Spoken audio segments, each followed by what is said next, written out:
Olá, que a paz, a mansuetude do nosso querido Mestre Jesus possa nos envolver hoje e sempre.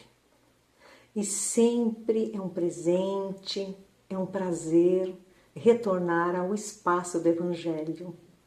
Hoje nós trazemos para a nossa reflexão a lenda egípcia do peixinho vermelho.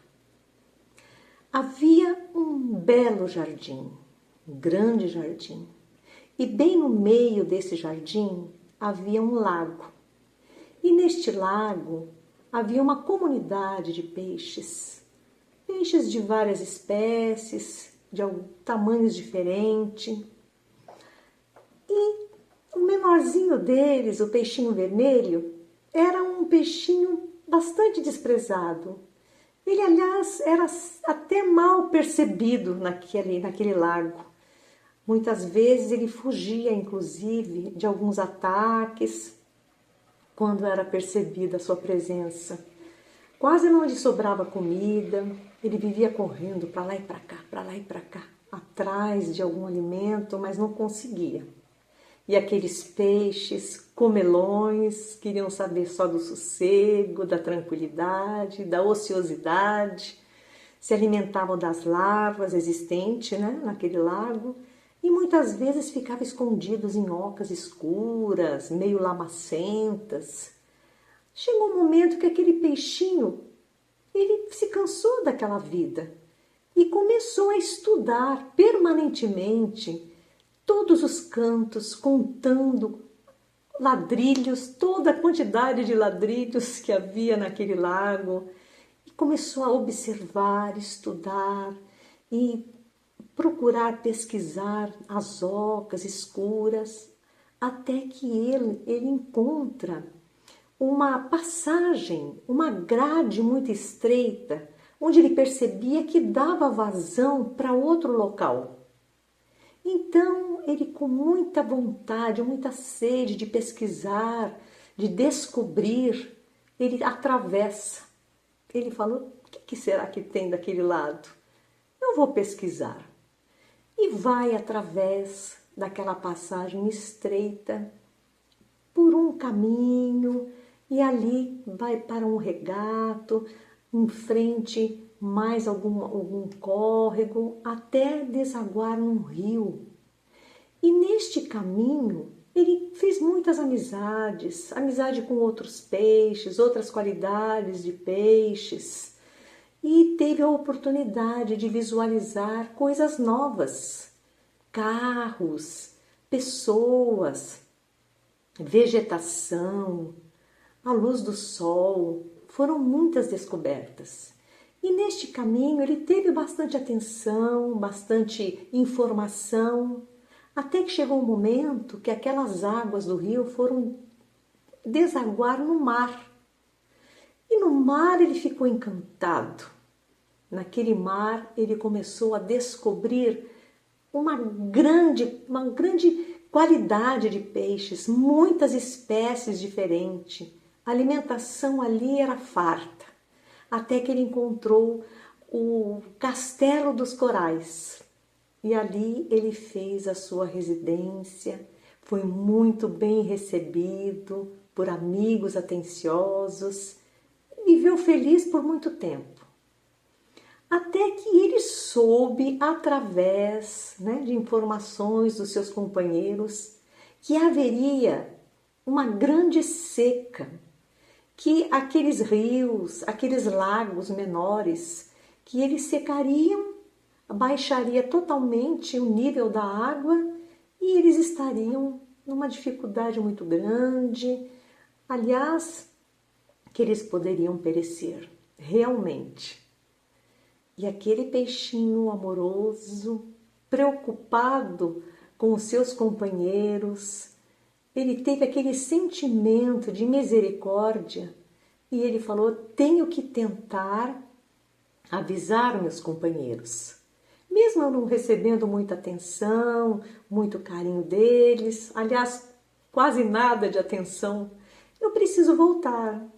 preciso retornar para avisá-los que eles precisam sair daquele local. Aliás, essa descoberta que eu fiz, esse oceano, esse mar sem fim, que parece ser infinito, com tanto alimento, com um lugar seguro, que ali jamais baixaria de nível a água. E esse peixinho empreende aquele esforço incrível e retorna. Retorna pelo rio, do rio nos pequenos canais, nos lagos, até chegar na sua residência antiga. Chegando ali, ele mal é percebido, mal é notada sua presença. Mas ele chama aquele que foi eleito, o rei daquele lago, que era um peixe de barbatanas. Ele vai atrás desse peixe e conversa, explica das maravilhas que ele havia descoberto. Que ele tinha descoberto um lugar onde alimentação não faltava, que era seguro, que ele vivia num castelo de corais, que era coisa maravilhosa, que eles precisavam conhecer esse lugar. E aí, esse peixe enorme de barbatanas, com sarcasmo muito grande, fala: como que nós vamos sair daqui? Olha o meu tamanho e olha só a abertura desta grade estreita. Então o peixinho fala: é preciso que vocês percam peso. Vocês têm que ficar magrinho, assim como eu. Diminuir de tamanho, que será possível, mas para isso é preciso fazer sacrifício. É preciso o esforço da parte de vocês. Aquele peixinho foi praticamente expulso do local. Muito sarcasmo, muita incredulidade. Então, ele viu que era em vão tentar convencer aqueles companheiros, aqueles que ele considerava amigos. E ele retorna fazendo todo aquele trajeto novamente, até chegar no mar novamente. E ali ele fica tranquilo junto aos seus verdadeiros companheiros. Só que chega um momento que ele recebe a notícia que aquela seca que já era prevista aconteceu realmente. E aqueles peixinhos iriam realmente desaparecerem, porque não teria possibilidade mais de vida. E assim aconteceu. O nível da água baixou, os níveis de todos aqueles rios, daqueles lagos secaram e aqueles peixinhos pereceram na lama. Conclusão.